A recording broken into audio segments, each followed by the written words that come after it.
सकाळी एका रेव पार्टीवर छापा घातला आणि एकनाथ खडसेंचे जावई यांना अटक केल्याची बातमी आपल्या सर्वांना माहिती आहे. मुळामध्ये पोलिसांच्या विषयी काही प्रश्न माझ्या मनामध्ये ते तुमच्या माध्यमातून पोलिसांना मी विचारू इच्छितो. पहिली गोष्ट तर अशी आहे की 7 जणांची मिळून ज्या ठिकाणी संगीत नाही, डान्स नाही, काहीही नाही, का घरामध्ये 7 जण बसलेले आहेत आणि त्यांची पार्टी चालली आहे. तर रेव पार्टीची व्याख्या काय नेमकी? याला रेव पार्टी म्हणता जर येत असेल तर पुण्यातनी अख्ख्या महाराष्ट्रामध्ये देशामध्ये प्रत्येक घरामध्ये जर असे 5-7 जण बसले तर त्याला रेव पार्टीच म्हणावं लागेल. म्हणून मुळामध्ये पोलिसांना विचारायचं रेव पार्टीची व्याख्या काय आहे आणि विनाकारण रेव पार्टी सांगून बदनाम करण्याचं प्रयोजन काय आहे. या ठिकाणी अशा अनेक कारवाया होतात की पकडलं जातं, काही पकडलं जातं. दुसरा भाग असा याच्यामध्ये की पोलिसांनी यामध्ये ज्या ज्या ठिकाणी कारवाई केली त्या कार्यवाहीचे व्हिज्युअल्स म्हणजे प्रत्येक ठिकाणी जे जे काही दाखवलं ते तुमच्या मीडियाच्या माध्यमातून जगासमोर आलं. पोलिसांना असा कोणता अधिकार आहे की प्रायव्हेट लाईफमधले हे व्हिज्युअल्स सगळे समोर दाखवावे? पोलिसांनी हे निव्वळ बदनामी करण्यासाठी केलेलं कृत्य आहे. म्हणजे पोलिसांना असे चेहरे दाखवण्याचा अधिकार नाही, महिलांचे तर अजिबातच नाही. परंतु या ठिकाणी महिलांचेही चेहरे दाखवले गेले, पुरुषांचेही चेहरे दाखवले गेले आणि एक त्याच्या याच्यामधनं कशी बदनामी करता येईल अशा स्वरूपाचं एक सूत्र याच्यामध्ये त्यांनी ठेवलं. खरं म्हणजे या संदर्भामध्ये डॉक्टर प्रांजल खेवलकरांना पहिल्या नंबरचा आरोपी करण्याचं कारण काय? त्यांच्यावर कुठलाही गुन्हा नसताना त्या ठिकाणी त्यांच्यावर गुन्हा आहे असं सांगण्यात आलं पोलीस प्रेसमध्ये की त्यांच्यावर गुन्हा आहे. त्यांच्यावर आजपर्यंत आयुष्यात एकही गुन्हा नाही, ते गुन्हेगार प्रवृत्तीचे नाही, ते एक वैद्यकीय क्षेत्रातलेलं नावाजलेलं नाव आहे. अशा स्वरूपामध्ये खोटं त्या संदर्भामध्ये पोलिसांनी करणं की यांच्यावर गुन्हे दाखल आहे आणि त्यांना पहिल्या क्रमांकावर दाखवणं. वास्तविक ज्या ठिकाणी पोलीस म्हणतात की अंमली साठा सापडला 2.7 काहीतरी ml, तो जो सापडला तो एका मुलीच्या पर्समध्ये सापडला. हे आपल्याला त्यांच्या चित्रीकरणामधून दिसत आहे. त्यांनी जे चित्रीकरण दाखवलं मीडियाच्या माध्यमातून त्याच्यामध्ये दिसतं आहे की त्या पर्समध्ये ते सापडलेलं आहे आणि तिलाही माहिती नाही असं ते म्हणते पूर्वी जे काही असेल. पण प्रत्यक्ष ज्याच्याकडे पर्समध्ये सापडलेलं आहे तिला पहिल्या क्रमांकाचा आरोपी करायला पाहिजे होतं. यांनी तर काही त्या ठिकाणी यांच्या बाळगलेलं नव्हतं. यांनी या ठिकाणी कोणताही अंमली पदार्थ बाळगलेला नव्हता. बाकीच्यांनी एकाच मुलीच्या याच्यामध्ये होतं. तिला त्या ठिकाणी पहिल्या क्रमांकाचा आरोपी करायला पाहिजे होतं आणि ह्यांना साक्षीदार करायला पाहिजे होतं की खरं आहे की नाही. परंतु ह्यांना पहिल्या क्रमांकाचं करणं, वारंवार प्रांजल खेवलकरचं नाव गेलं, एकनाथ खडसे जावयाचं नाव घेणं म्हणजे हे एकनाथ खडसेंच्या फॅमिलीला बदनाम करण्यासाठी मुद्दाम केलेलं कृत्य आहे. यामध्ये जे काही मिळालेले अंमली पदार्थ आहेत त्याच्यामध्ये पोलीस तुमच्या मीडियाच्या माध्यमातून मला समजलं काल किंवा अल्कोहोल सापडलं, दोघांच्या याच्यामध्ये अल्कोहोल सापडून आलं. हा रिपोर्ट बाहेर कसा कळला? जर पोलिसांनी रिपोर्ट दिला असेल, आपल्या ह्याने डॉक्टरांनी रिपोर्ट दिला असेल, अहवाल दिला तर पोलिसांकडे येतो. हा मीडियाकडे कसा आला? आणि मीडियाकडे जर आला अल्कोहोलचा तर मग त्या संदर्भात ड्रग्सचा रिपोर्ट का नाही येत आहे? अजून ड्रग्सचा रिपोर्टही यायला पाहिजे होता. मग ड्रग्सचा रिपोर्ट येत नाही, अल्कोहोलचा रिपोर्ट त्या ठिकाणी येतो. मला संशय घ्यायला जागा आहे की एखाद्या वेळेस ड्रग्सच्या संदर्भामध्ये छेडखानी होण्याचा प्रयत्न केला जात असावा. कारण ससूनचं नाव या संदर्भामध्ये अग्रेसर आहे. अलीकडच्या कालखंडामध्ये पोर्सेकारच्या संदर्भातला आपला अनुभव ताजा आहे. त्या ठिकाणी ब्लडमध्ये सगळं बदलवण्याचा प्रकार घडला. 2 आज अजूनही डॉक्टर्स जेलमध्ये आहे. त्यामुळे पोलीस कदाचित त्याच्यात टेम्पर करण्याचा प्रयत्न करत नाही ना. मग अल्कोहोलचा या संदर्भामध्ये जर अहवाल येतो, हा येत नाही. अल्कोहोल दोघांनी घेतलं त्याच्यात नाव येतं आहे की प्रांजल खेवलकरांनी यादव असे नावासहित नावं येऊन राहिले मीडियाला. खरं काय आणि खोटं काय ते माहीत नाही. परंतु यामधून जे माझ्या जावयाने मला सांगितलं की मी कधीही आयुष्यात ड्रग घेतलेली नाही, आत्ताही ड्रग घेतलेलं नाही असं त्यांनी म्हणलं. मेडिकल रिपोर्ट येईल त्यावेळेस खरं खोटं समजेल आपल्याला. पण मेडिकल रिपोर्ट आतापर्यंत काय येत नाही. मला संशय घ्यायला त्या ठिकाणी जागा आहे. दुसरं, या ठिकाणी अल्कोहोलचा आपला छाप्यामधील व्हिडिओ मीडियाकडे कसे आले वगैरे ठेवले. पण यामध्ये महत्त्वाची गोष्ट अशी आहे की आमच्या जे माझ्या जावयाने मला सांगितलं की माझ्यावर पाळत ठेवण्यात आली. ज्या ज्या ठिकाणी मी जायचो त्या ठिकाणी पाळत ठेवण्यात आली. त्यांनी ज्या ठिकाणी गेले 2-3 ठिकाणी एक प्लेन याच्यामधले म्हणजे सिव्हिल ड्रेसमधले पोलीस त्यांची पाळत ठेवत होते आणि त्याचे व्हिडिओ आहे. मी त्यांनी असं सांगितलं नाही, त्यांचे व्हिज्युअल्स आहे, व्हिडिओ आपल्याकडे आहे असं त्यांनी मला सांगितलं. ते आल्यानंतर ते बोलतील त्याच्यावर. मग या पोलिसांना पाळत ठेवण्याचं काय कारण आहे? त्यानंतर आपल्याकडे त्याचे व्हिडिओज आहे. ज्या वेस्टिन हॉटेलमध्ये हे गेले होते त्या वेस्टिन हॉटेलमध्ये सुद्धा पोलीस आले. रात्री 1 ते 3:30च्या दरम्यान ते वेस्टिन हॉटेलला आले. वेस्टिन हॉटेलचे जे पार्किंग स्टेशन आहे, पार्किंग आहे, त्या पार्किंगचे ज्या ठिकाणी व्हिडिओ कॅमेरे लावलेले आहे त्या कॅमेऱ्यामध्ये जे हे प्लेन याचे पोलीस आहे ते दिसत आहे. जे पोलीस तिकडे होते तेच पोलीस इकडे दिसत आहे. एकंदरीत हा प्रकार संशयास्पद आहे. या ठिकाणी पोलीस इतके तत्परता दाखवतात की लगेच त्या ठिकाणी प्रेस कॉन्फरन्स घेतात, लगेच सगळे व्हिज्युअल्स त्याच्यामध्ये दाखवतात. एवढी तत्परता प्रफुल्ल लोढा जो हनी ट्रॅपमध्ये अडकलेला आहे, जो बलात्कारामध्ये अडकलेला आहे, ज्याने गिरीश महाजनांवर आरोप केलेले आहे, या संदर्भामध्ये पोलीस यंत्रणा किंवा सरकार पुढाकार घेऊन का जनतेला माहिती देत नाही?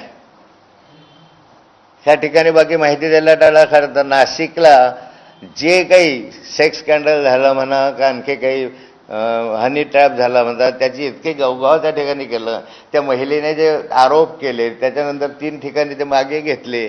अशा स्वरूपाचे जे आहे वस्तुस्थिती जी आहे त्याच्याबाबत सरकार का करत नाही?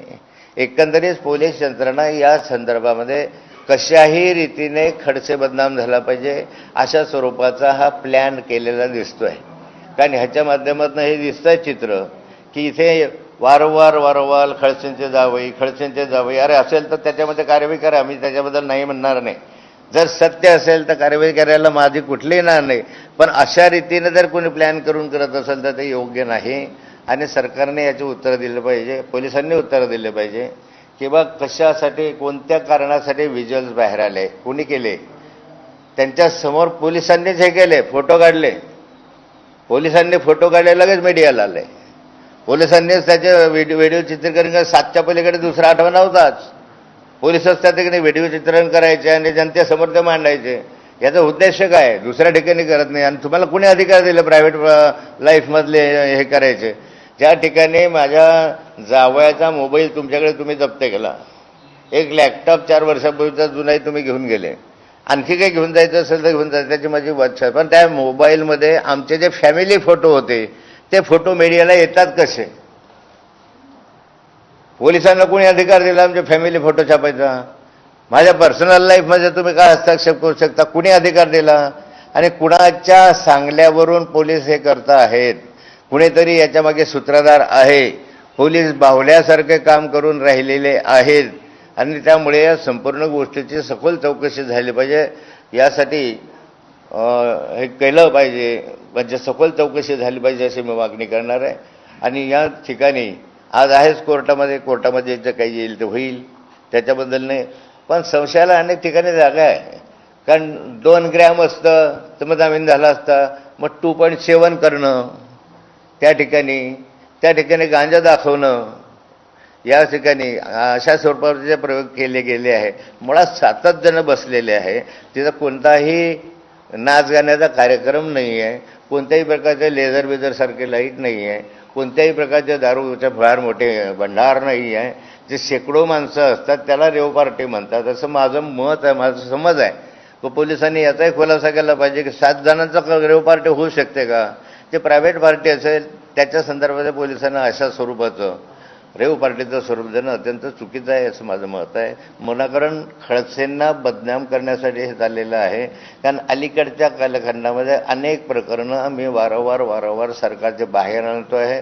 रोहिणीताई वारंवार सरकारवर हल्ले करत आहेत. यांचं तोंड कसं बंद करून टाकायचं, यांना बदनाम कसं करायचं यासाठी रचलेलं हे षडयंत्र आहे. तुम्ही म्हटलात की तुम्ही बोलता किंवा रोहिणी खडसे बोलताय, या सगळ्याचा तुमच्या या सगळ्या बोलण्यावरती परिणाम होईल किंवा सरकारच्या बद्दल तुम्ही जे काही कमेंट करतात त्याबद्दल? तुम्ही म्हटलं की तुम्ही बोलतात सरकारबद्दल, रोहिणीताई बोलतात, या सगळ्या प्रकरणाचा तुमच्यावरती रोहिणीताईवरती काही परिणाम होईल? सरकारबद्दल तुम्ही काही भूमिका घेतात त्याबद्दल?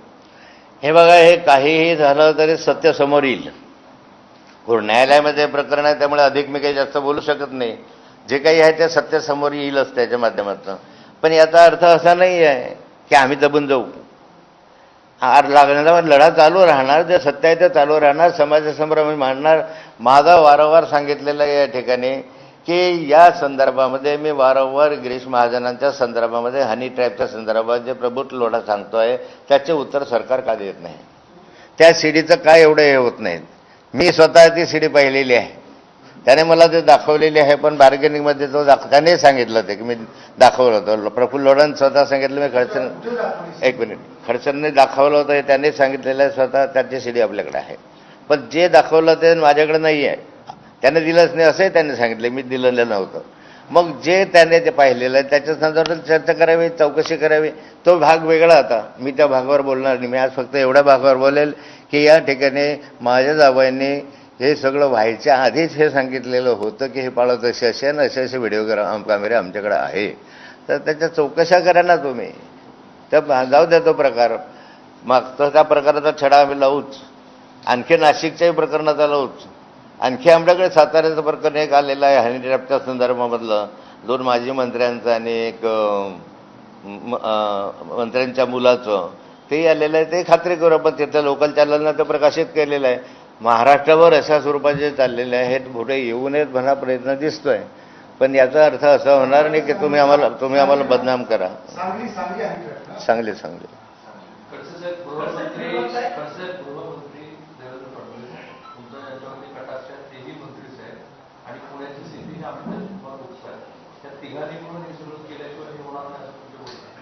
मला असं कोणावर आरोप करायचा नाही. जोपर्यंत न्यायप्रविष्ट आहे आणि जोपर्यंत निकालापर्यंत येत नाही किंवा त्याच्याबद्दल काही तथ्य येत नाही तोपर्यंत कुणावर आरोप करणं बरोबर नाही आहे. पोलीस जे करतायत त्या भूमिकेवर मी प्रश्नचिन्ह उभं केलेलं आहे.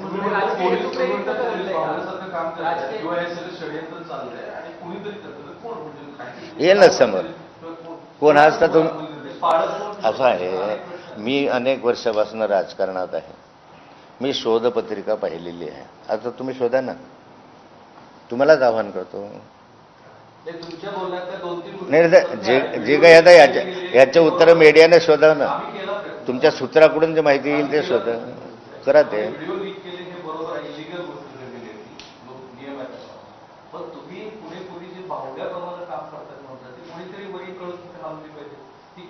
येईल बाहेर. येईल आज नाही येणार. बाहेर येईल नक्की बाहेर. हे तर सरळ आहे बघा. पोलीस यंत्रणा जी असते ते स्वतःहून जे कार्यवाही करते त्याच्यावर माझा विश्वास आहे. परंतु अलीकडे हे जे दिसत आहे व्हिज्युअल दाखवणं, नाव समोर आणणं, वारंवार फोटो दाखवणं, हे जे चित्र आहे हे नियमाच्या बाहेर आहे म्हणून आक्षेप आहे. हे माझा आक्षेप आहे की अल्कोहोलचा रिपोर्ट येतो आणि ड्रगचा का रिपोर्ट येऊ शकत नाही. कारण त्याला शंका घ्यायला जागा यासाठी आहे की पोर्शे कारच्या संदर्भामधला हा अनुभव आहे. मी कोण्या मंत्र्यावर कोण्या मुख्यमंत्र्यांवर आरोप करतच नाही. आज माझा संशय पोलीस यंत्रणेला. संशय म्हणजे पोलीस यंत्रणेला प्रश्न असं का व्हावं. तुम्ही आले की प्रांजल खेवरकर यांनी असं म्हणता. म्हणजे एक प्रांजल खेवरला एक आरोपी त्याच्यामध्ये, बाकीचे आरोपी नाहीत का. ज्यांच्या हातामध्ये ड्रग्ज सापडले ते नाहीत का. ह्याच्याच हातात ड्रग नव्हते. हे तर तुमच्या याच्यामधून दिसतं की हा उभा आहे की बाजूला. आमचा जावई बाजूला उभा आहे आणि त्याच्या हातात काही ड्रग नाही. हे तुमच्याच याच्यात दिसतं आहे. आता ड्रग सेवन केलं की नाही केलं ते तर त्याच्यानंतर येईल. ते आल्यानंतर मी बोलेल. पण तुम्ही त्याच्या दाद्या निष्कर्ष जर काढायला लागलं ते चुकीचं आहे. तुम्हाला ज्या ठिकाणी सत्य येईल तुमच्यासमोर त्यावेळी मी बोलेल. ज्या पोलिसांनी कारवाई केली त्यांनी ऑन रेकॉर्ड सांगितलं की त्यांना वरिष्ठांकडून सूचना होत्या की अशी घटना घडते आहे आणि त्यासाठी कारवाई करायची आहे. तर याबद्दल तुम्हाला काय वाटतं. कारण सर्वसाधारणपणे खालून माहिती येते. म्हणजे ग्राउंड लेवलवरती जो कोणी कर्मचारी असतो ती माहिती भरून सांगण्यात आली की असं कसं आहे. पोलिसांनी असं म्हटलंय की आम्हाला अशी माहिती प्राप्त झाली असेल. गोपनीय माहिती प्राप्त झाली. वास्तविक प्रत्येक ठिकाणी जर पाहिलं तर कुणीतरी फिर्यादी असतो, कुणीतरी तक्रारदार असतो. त्या तक्रारदाराचं नोंद करावं लागते. माझा प्रश्न असा आहे की ह्या सगळ्या ज्या हालचाली झाल्या या पोलिसांनी स्टेशन डायरीत लिहिल्या आहेत का. ह्या प्रत्येक गोष्टीची नोंद स्टेशन डायरीत करावी लागते. स्टेशन डायरीत आम्ही इथं झालो आहे, आम्ही इथं चाललो आहे, आम्ही इथं करतो आहे, आम्ही इथं गेलो आहे, आम्ही इथून आलो आहे, हे सगळं स्टेशन डायरीत हवं असतं. सरळ तुम्ही येता यांच्या संदर्भातले कार्यवाही करता आणि त्याच्या मागची जी घटना आहे या संदर्भामध्ये तर हे ठरवून केलेलं आहे असं म्हणायला वाव आहे. परंतु चौकशीचा भाग आहे. आणखी चौकशीमध्ये काय आहे तर इतकं संवेदनशील वातावरण आहे. तुम्ही आणि रोहितभाई सातत्यानं सरकारवर टीका करता. तुम्हीच म्हणाल की जावयाचे लक्ष होतं की पाळत ठेवू. असं असून सुद्धा जावाई त्या एका विशिष्ट ठिकाणी होते. तिथे 2 मुली उपस्थित होत्या. त्यापैकी एका मुलीकडे ते कोकीन आढळून आलं. याच्यामध्ये जावयाची चूक आहे ना? जावयाचं काय चूक आहे? तुमच्या खिशात आता मी टाकलाय काय? तुमच्या खिशात सापडला आत्ता तुमच्या खिशामध्ये आहे. मला असं वाटतं कोकीन आहे का? मी काय करणार आहे त्याला? तर मी टाकलं. आणि त्या महिला काय असं काही असतील तर त्यांचे फोटो दाखवायचे. कुणी अधिकार दिला महिलांचे फोटो दाखवण्याचा मला? चला